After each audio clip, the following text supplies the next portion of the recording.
The human stood at the center of the chamber, scarred, unarmored, and bleeding from a cut across his brow. Around him loomed creatures evolved from every corner of the galaxy, crystalline beings that refracted light when they breathed, arachnids tall as towers, and the long-necked Sarah diplomats whose songs could lull entire cities to sleep. They had summoned him to answer for a crime. He had saved them. The siege of Talaris Prime. The Talaris system had been doomed, swarmed by the Kasath, hive creatures who devoured worlds. The Council armies had fallen in days. Logic dictated retreat.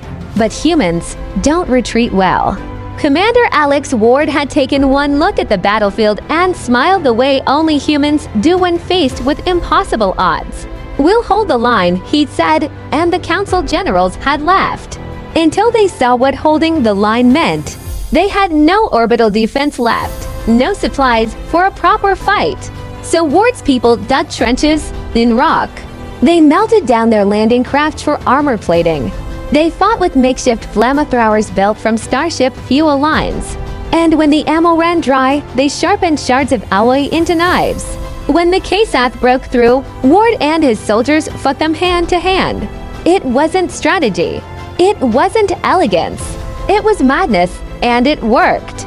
The Council's judgment. Now, weeks later, the humans stood before the Council, accused of violating every rule of interstellar engagement.